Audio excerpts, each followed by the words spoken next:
Hi, everybody, and welcome back to Sillage and Sorcery, a podcast about perfumery from the vantage point of two witches who infuse their craft with the art of perfumery. I'm one of your hosts, B. Sampson of Venus Invictus, and I'm joined by my lovely co-host. Melissa Sifjardóttir of Sif Sniffs. And today we have an amazing guest on our podcast. We are joined by Jen Seams of Immortal Perfumes, based out of Seattle. Welcome. Hello, thanks for having me. We are so excited to have you. I am excited that you introduced yourselves as witches because now I feel more comfortable and I am with my people. So thank you. Yes. I didn't want to make any assumptions, but the kind of whole theme that you have going on, the Immortal Perfumes. It's a very safe assumption. Also, so my daughter when she was like a toddler, we had this book series and I can't remember the name of it now, but it was a series where the girl's aunt was a perfumer who had like a work from home perfume business. And so she taught her magic spells and how to be a witch. And I was like, who is this author and where is my royalty check? Because this is literally my life. We have been doing it in more recent episodes, and I am 100% down to know, what is your big three? Actually, this is a really funny story. So to backtrack before I tell you that, my first job out of college was working at a psychic network in the marketing department. Everybody always asks Wow. me, are you a psychic? No, I am not. But I was a writer and I was able to use their astrology software called Kepler.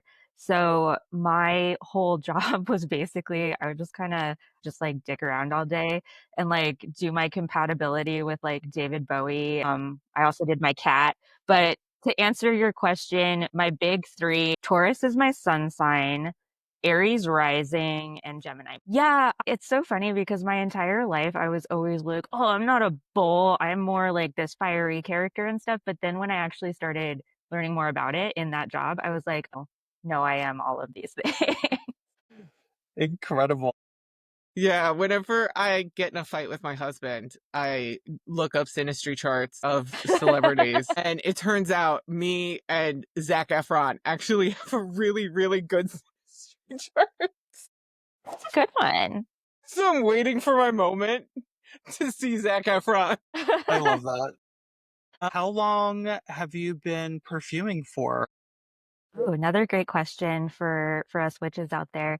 This is actually lucky number 13 for me. My business will be 13 July, sometime around there. So yeah, I've been about 13, 14 years. I've always been into perfume, but that was kind of when I got started making it. So I already told you about how I worked for the psychic network. My whole life is just like a series of vignettes like that where things just like go one way and then they completely go off the rails.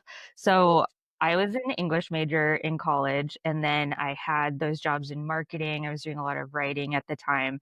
But then I was like, oh, I need more time to actually work on my book and not just, do a celebrity astrology and that kind of stuff.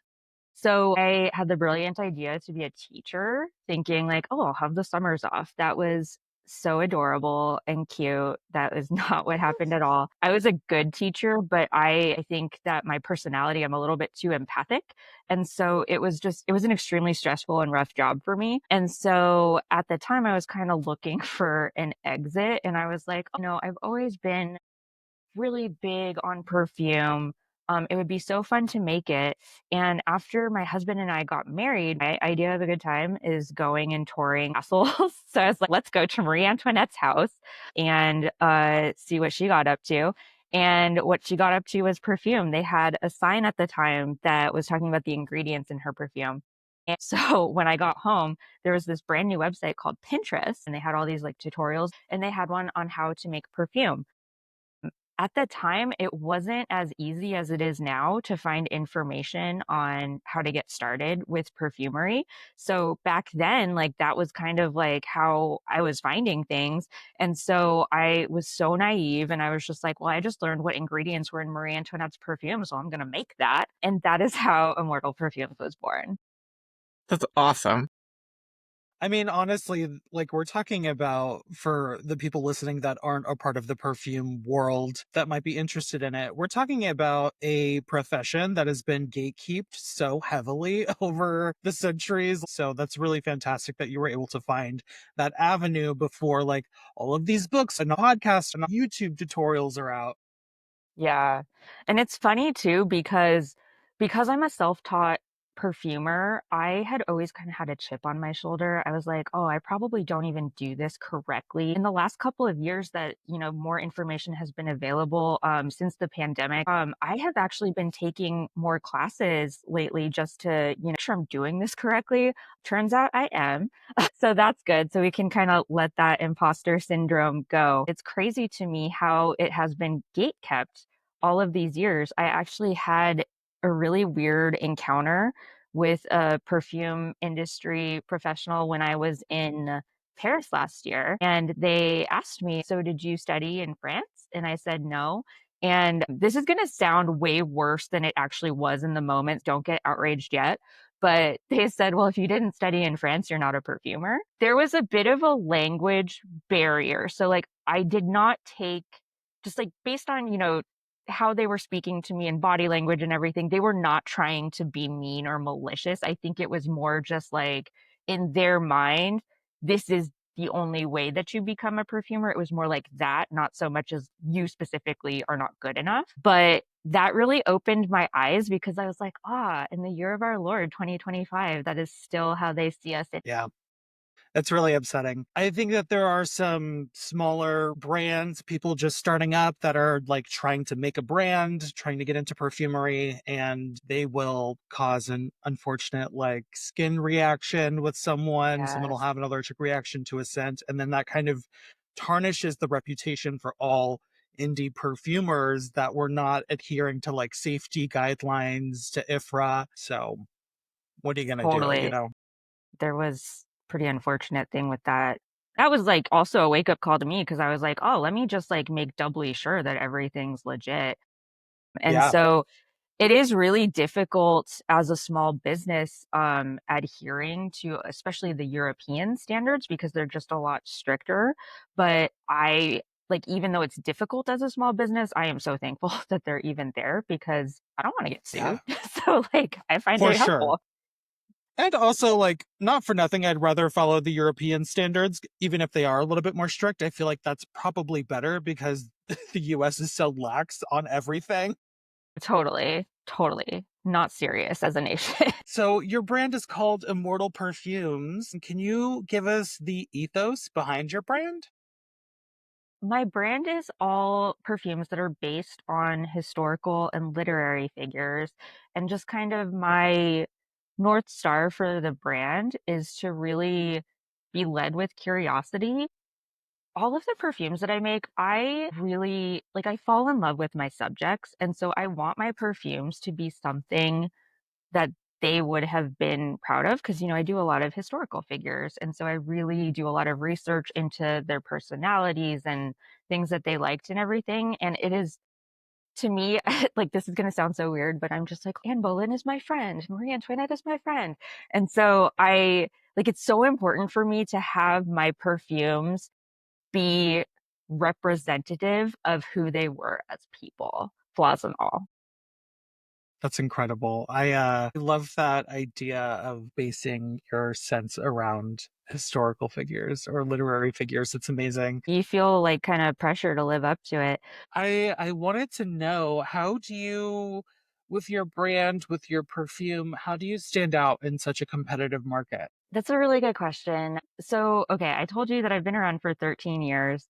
I would say it really wasn't until 2020 that I even like considered myself a perfumer. I just kind of thought that I was just like this girl boss business owner and that was my identity and actual perfume people wouldn't be interested in my work. I was just catering to fandoms. And so I think that was kind of a defense mechanism because like maybe I was worried that people who know a lot about perfume would be like, "Oh, it's not good enough." But in the last couple of years, like I've really kind of embraced that aspect and found that people like my work. So it wasn't like this crisis situation that I had imagined. I think that because I kind of had that outside perspective for a long time, people can see, especially like I do a lot of work on TikTok. I have a whole like perfume history channel there, but I think that people really like to engage with me as a person. And I think that authenticity kind of comes through. That is what helps me to stand out, is that people are like, oh, she really actually like lives and breathes this. She cares about her subject. She cares about perfume history, about vintage perfume. I see that too when I go to fairs and people see like how excited you are to talk about your products, and people really like seeing that passion and knowing that they're buying from someone who gives a shit about what they're creating. What's your creative process like when you're making a new perfume? Hyperfixation and obsession. It starts off hyperfixation and obsession. What will happen is I will just be out in the world reading or like watching a piece of media, be it a movie, television show, whatever. And I'll be introduced to this new person that I'm like, oh my God, how have I never heard about this person before? And then like I just obsessively start researching them. And from there, I start to kind of think about a portrait based on maybe facts about their life. Maybe there was an actual documented perfume that they like. So I'll think about that. But usually it's just really falling in love with the subject. I just really spend a lot of time thinking about them and then just start kind of mixing notes until I find what I think would suit them. I love that. If there's ever any like herbs or plants that are mentioned that like maybe in their life that they loved, or like in their like, I want to say myth because that's kind of how I operate, that you're like, okay, this is a big part. I have to make sure that this is in it. Yeah, for historical figures, it's harder because before a certain point, it was mostly just like rose water and things like that. Or Queen Elizabeth, she had a lot of migraines. And so, like marjoram, I would say, other than that, most of the herbs that are mentioned are poisons, um, which you can't You really don't want eat. everything to smell like toilet water or like Hungary water. Like, Exactly, exactly. And you don't want people to die from belladonna. So there's that. true. Um, I have found that it's obviously easier with the literary figures because like they'll just have descriptions. So like one that has been on my mind lately is I have a perfume inspired by Sylvia Plath, and in the bell jar she has this really famous passage where she's talking about indecision and she's comparing it to a fig tree. And in this fig tree, each fig is a different decision that she could make, but she's so paralyzed by fear of choosing one that they all start to rot. And so, like, that was a really fun perfume to make because it has this really nice, like, lovely fig scent to it, a little bit of fruity sweetness. But for that perfume, because it's also got this rotting aspect, there's also, I put like a little bit of smokiness, a little bit of earthiness in it too. And so I just love things like that because it just really allows you to play. I'm obsessed. Are there any ingredients that you're obsessed with or you find yourself like going back to work with? Yeah, I am a big tobacco absolute girl. I have it's a working studio, but I also sell other brands' perfumes in here. And I have people come in for what I call fragrance fittings, where we do perfume therapy. They tell me all about their relationship with perfume, and then I pick stuff for them. And So cool. yeah, no, it's really fun. Within that, I always tell everybody I like to smell like both a 65-year-old man, but also a snack. And so it's really like that tobacco absolute, man. Like it's always like with very boozy qualities to it. So I'm always coming back to that. I'm always coming back to Peru Balsam just because I don't know, that is like the sexiest scent to me. It's so beautiful. How often does chemistry play a role into your process? Like, do you consider yourself an artist, a chemist, a scientist, or a little bit of both? Or I am an artist brain 100%, and I don't necessarily see one as better than the other. I think it's more for me just about how I learned because there's definitely the school of thought, especially like when it comes to French perfumery and the Jean Carles method and everything like that, I think is very science minded, which is great because like you're really learning about the reactivity of materials, how they all work together. But as an indie perfumer who came about at a time when that information just really wasn't available, like I was mostly going with my instincts and some Mandy Aftel books and a prayer. Um, and that is kind of how we came about. Just taking classes in recent years and seeing like how it's actually taught, I'm like, oh, like my instincts were right on. That's what we're doing. Like it's still, when it comes down to it, yes, the chemistry is very important, but this sounds so silly, but you really are led by your nose. That's true. And I also, love it does that. talk to witchy intuition, right?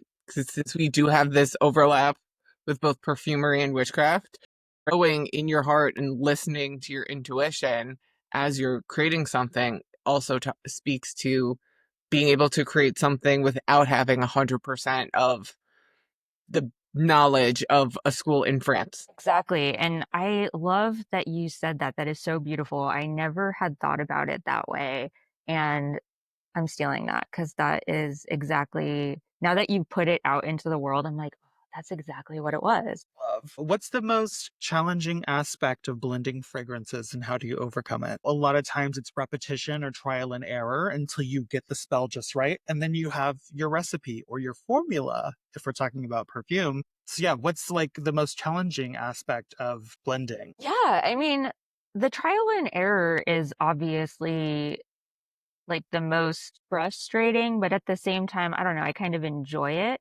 I would actually say that it's not so much the blending itself, it's more the imposter syndrome and like my brain being like, this is not going to be good enough, or this is not at the same level as these, big companies that are putting things out. Like, that's probably the harder thing for me. And kind of going back to what Melissa said before, like remembering to trust my intuition and knowing that what I am producing is good and is worthwhile. Like I would say that's really the harder part for me. How do you feel about it? Listen, the imposter syndrome is real. There are days where I'm like very confident and I'm like, I know what I'm doing. Like, I got this shit, like, boop, boop, boop. And there are other days where I'm like, I don't know what I'm doing. I feel like a fool. Yeah, But no, right that's there with the you. beauty of it, though. And I think that, like, as perfumers, we're like always learning more. We're always like taking knowledge in to perfect our craft. It's like an ever evolving thing. And I think, too, it's that way with all artistry, right? Like, all artistry involves some level of imposter syndrome, and then learning and growing and advancing your techniques and getting better and creating something that you feel more secure in having out there in the world. I would say it's definitely another tick in the artist equation of chemistry versus art brain. Love. I am always excited about perfume hot takes. Do you have any yourself? So this, I would say this is more of a tepid take only because I have seen people start to talk about this more. And I'm also working on this new project called the Scent Strip. It's like a perfume magazine. And one of the writers actually talked about this in there too. Old lady perfumes. I don't like that term. And the nature of my job, what I was telling you guys before about how I do the fragrance fittings, that is something that a lot of people say. Like one of the first things they'll say to me is like, "Oh, I don't want old lady perfume." And I just wish that we could talk about it in a nicer way. I think a lot of that has to do with like educating people on what specifically that they're Yeah. smelling that they don't like. I don't know if it's potpourri or like they're just like, "Oh, I just hate Chanel number 5 or I hate Shalimar," or whatever it is. I like to gently remind people like, "Oh, the reason why you're rebelling against that was because it's a classic for a reason. Everybody was wearing it. So you're reacting to the fact that you're so used to it. You just don't like it anymore. And that's fine." As witches too, like I just want us to have more reverence for the women who came before us, men too, obviously. But I think that, when we're using words like old lady perfumes, it's important to call that out. And I never shame people when they say it. When they say it, I know exactly what they're talking about. And I just kind of like will gently say, "Oh, well, the reason why is because it's a classic. Your grandma knew what was what." So yeah, that's my tepid take. And Shalimar is good. I will I throw love that out Shalimar, there. especially if you can smell like a vintage one. Like, it's incredible. Chanel number 5. That, no. But Yes, Yeah. yeah, Shalimar's good. not a fan. Not a fan. I think a lot of it has to do with Oris and like how Oris smells. Specifically, like when it comes to like vintage makeup, they were just putting it in everything. I even smell Oris and I'm like, oh, this smells like old lipstick. I just have that association. Yeah. I I think think that's too that perfumes have really been very clean since the 90s. Like, especially like when you get deep into the vintage stuff, they were dirty, they were funky. And I think that part of it is society just like values a different thing than we did 40, 50 years ago, which is fine. But let's let's not talk about old ladies like that's a bad thing, you know? okay. I can't wait to become a crone. What are we Right. doing? Be in my Hecate era. Yes. Do you have any takes on the larger perfume industry as a whole? I mean, going back to what we talked about before, I would like to see getting away from the centering of France as the end all be all. And I say that as somebody who loves France and French culture, especially when you're talking about, where your materials are coming from. They're not coming from France for the most part. Right. The other thing, and I don't know if this is like the industry or if this is more just like a trend because of social media, and I'm guilty of this too, but this desire to have perfume collections of like hundreds of full size bottles. Like, I get it, like when it comes to, influencers, because they're getting PR. And so they just have it as part of their job. But as consumers, I'd like to see us getting away from doing that, just because I think that it really makes it so that you can't sit and get to know a perfume, and just like overconsumption in general. Like, use up your stuff, Yes. but again, like, that's not me shaming anyone because I do it too. I have way too many full size bottles, and I'm really trying to be more thoughtful about how I bring in new things to my own personal collection. I also think that there's an issue to be said, though, with some of these like larger manufacturers of perfume not offering something that's accessible in size. It's like, oh, you want to smell this? You have to buy 250 milliliters of it. And it's like, are you crazy? Who needs that much? No, no, I totally agree. I am happy to see more brands having like a 30 mil size, which is nice. But like, honestly, like, I'm even fine with like a 10 or 15 mil size, but you never get the cool bottles with that size. So, I mean, I get it. True. But yeah, no, I don't want 3.4 ounces of a perfume. Like, I'm not going to use it in that amount of time. Crazy. It's so crazy. If we're talking about like bottle size, I personally hate when it's like a $10 difference between a 1.7 and a 3.4. Like, that drives me nuts. Where you're like, Really? really, it's twice as much for $10? And then it like almost forces you, if you're a cheap bitch like I am, right? It almost forces you to It get the forces you 3.5 exactly. because you're like, oh, it's $60 for 1.7 and it's 70 for a 3.5. Of course I'm going to do that. That's ridiculous. That's shady Yeah. marketing. That also like makes me question the quality of their ingredients. Cause like you'd think that that would be proportional, but most of the money that goes into perfume is the packaging. Do you have any advice for those that might be listening, for someone who wants to start their journey as a perfumer? I love that. I hope that there's lots of people out there that are hoping to start a journey as a perfumer. That's part of why we do this podcast. It's like we Yeah, want to like make it more accessible to people. It's like more it's fun such this way. yes, it's fun to have community. Like Exactly. let's go. I would say I've said this before, but just be curious, be okay to play. You're not going to make an amazing perfume your first go of it. You're going to make hundreds of trials of different things. And maybe out of those hundreds of trials, there'll be, a couple of good ones.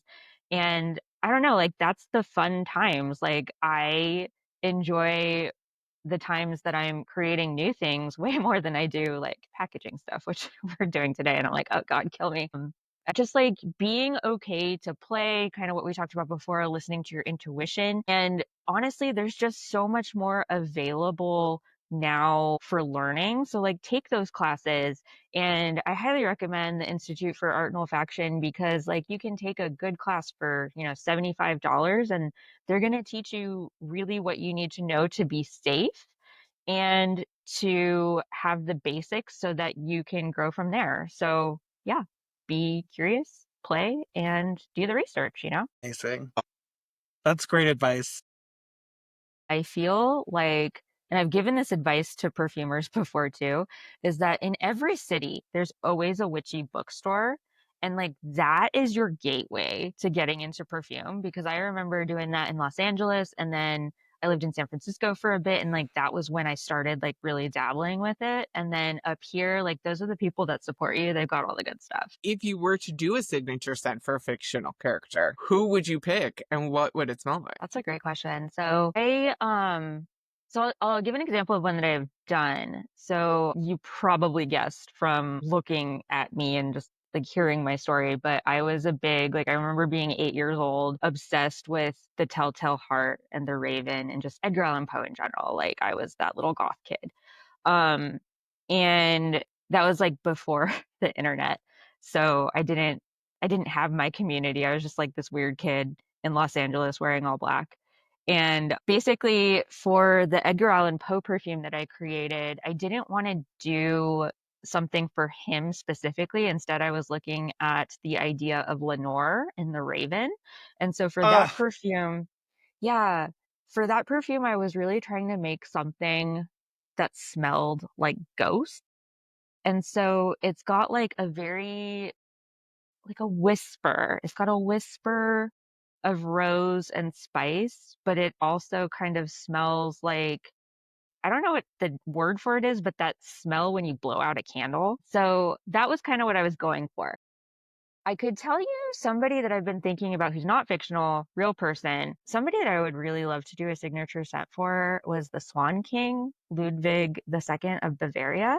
He is the one who made Sleeping Beauty's castle, like the real one. He is like a really fascinating historical figure to me, and he is somebody that I would really love to do something on. And I could envision it being like the smell of feathers and gunpowder, because he died by mysterious circumstances. Love that. Yeah, that's so cool. What is your favorite note to work with? Not the one you use the most, but your favorite one to just smell. I really love the smell of vetiver. I really like it because when you're making a floral, especially, like you don't want to just like throw a bunch of flowers in there. I mean, you can, but you need something to kind of ground it. And so I've just always really liked that soil aspect of vetiver. And then in Seattle, we actually have a perfume group, because there's a lot of independent perfumers here in Seattle. And we sometimes have meetups, we sometimes collaborate on projects, and it's really fun. But we had this night hosted by Jesse Hardy, who is a fragrance expert here in the Seattle community. And he does like really cool like exhibits with fragrance and stuff. But so he had a night where he had perfume nips from the 50s. Yes. Oh my God, I Yes. want to order them so bad. You got to do it. So he had a night where he invited a bunch of perfumers and perfume industry people to his house, and he had a package of nips of perfumes from 1950. And so we're talking like Shalimar and Chanel Number 5 and Shocking, like they were all there. It was all the big hits, Original Miss Dior, all that stuff. And so he was breaking them apart and we were smelling them. And that was honestly like one of the most incredible nights of my life, just like being in community with other perfumes and smelling these. The reason why I was bringing this up was because he had vetiver in water, and I had never thought to do that before. And it was such an interesting taste. And then you're also getting the sensory experience of like smelling it as well. And so I absolutely loved it. And like I've been a perfumer for 13 years and I had never had vetiver water. And so that was just like a whole new way to experience the material. I've never had vetiver water either. I used to own a metaphysical bookstore with my partner over up in Bushwick. Like, I'm used to like burning vetiver or like using it in like potions, like whatever, but I didn't know that I'm you gonna could try put it. it in water and drink it. That's And really it's so cool. pretty too, because he had just like had it like in the picture and it just like looked like a plant coming to life in your water. It was really nice. B laughed hardcore when you said vetiver because vetiver is my least favorite. Really? I don't know why. I just find it so frustrating. For whatever reason, every time I try using it, it smells like a pickle. Maybe the fact it's like a green one and like it's connected to dill, so my brain processes Right. green as pickle. But for Wait, whatever so reason, okay. So my question for you then is, does it smell that way to you, like in a creation, or are other people telling you that they smell it that way? see, that's the thing is I sent one of my bad creations to B, and B's like, this doesn't smell like pickles at all. Yeah, you know what? I have the same thing with patchouli. I love the smell of patchouli on paper, but on my skin, it smells rancid. It smells like BO. And I don't know exactly what that is, but I understand completely what you're saying. For me, it's patchouli. Okay.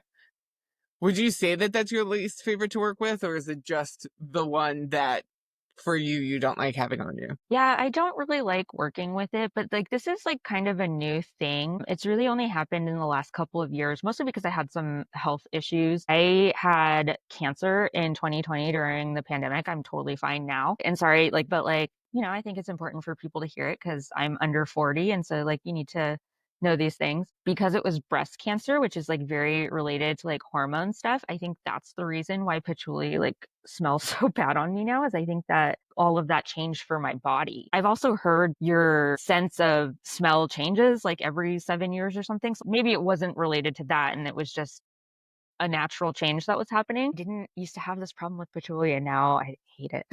That's fair. At least you have like a good reason and not just for whatever reason vetiver smells like pickles to me. That's valid too, though. Thank you. If you were stranded on an island with one perfume that's not your own, what Okay. would it be and why? Two that I think would work for this. So maybe this is another hot take, but I'm not super into the signature scent thing. But if I were into signature scents, I would say like the one throughout my life that I've worn the most often from another brand, Guerlain Tonka Imperial. It's just like, it just smells rich. It's very nice. I could do that. Or there's an Italian brand. I don't know how to pronounce their name, but they have a perfume called Chiara 41. And I call that perfume like the Rorschach test for people because, like, you're talking about pickles. Like, I smell peaches when I smell that one, but other people are like, no, it smells like cucumber, it smells like cilantro, but it's like coriander and sandalwood. But that is my favorite perfume for the summer because it's got that like your skin but better thing going on. And also, it's like a perfume that's not too heavy when it's hot because island to me just means hot. So yeah, I would probably leaning towards Chiara 41. Editing Melissa here. I looked it up and it's I profumi di Firenze, Chiara 41. It's so nice. And like I said, we're secta, so I want to hear your opinion after you do smell it. Hopefully not pickles. What's the first fragrance that you ever fell in love with? This is a story that I tell a lot, so forgive me for that, but it's still true. My mom used to wear Poison, and I have vivid memories of, being 8 years old, 1992. And she had the bottle because like she didn't know that you're not supposed to keep it in the bathroom, and so she would like keep it in the bathroom. And so I would like whenever she was not home, I would like go and sneak in and just like douse myself in the perfume. And I thought I was so sneaky, but it's Poison. It's like the loudest perfume ever. So she absolutely knew what I was doing. But Poison, love it. I got a vintage bottle, and the first time that I sprayed the vintage bottle, it was just like immediately transported back to being 8 years old and thinking I'm so sneaky. And it was lovely. I love that perfume. I know people have very strong feelings about it. I am also talking about the vintage. I am not talking about the new stuff because it does not smell anything like it. Yeah, formulas change. I don't fault them. I'm just glad that, you can still, if you are a person that desires getting a vintage, like it's still possible you can get it. You obviously just assume the risk if it is something that might be not great for you. Now, follow-up question for this one. Did poison make you fall in love with perfumery, or was that a different scent entirely? I don't think that there was a specific scent itself that made me fall in love with perfumery. I think it was more that I had always liked perfume. And so then when I actually tried to make it, I was like, this is so fun. But I would definitely credit poison with like getting that trajectory going, if that makes sense. Very cool. What is a smell that you wish you could bottle, but you haven't figured out how to do so? Honestly, sunshine, especially because I live in Seattle and it's so dark here. I feel like I can do stardust. I don't think I can do sunshine, but I also haven't tried. So we'll see. I'll get back to you on that. I love that. So, this is time for the free plug party. What do you have coming up? What's on the horizon? How can people find you? So, coming up for me, I just launched my new perfume magazine, The Scent Strip, and it's not an industry magazine. It is something for people to, submit things to if they want. Like, we take perfume reviews, hot takes. I did the perfume astrology column this time, coming out of retirement since my job from college 20 years ago. So I've got the scent strip going on, and then immortalperfumes.com is my website, and I'm at Immortal Perfumes on mostly TikTok and Instagram and Blue Sky.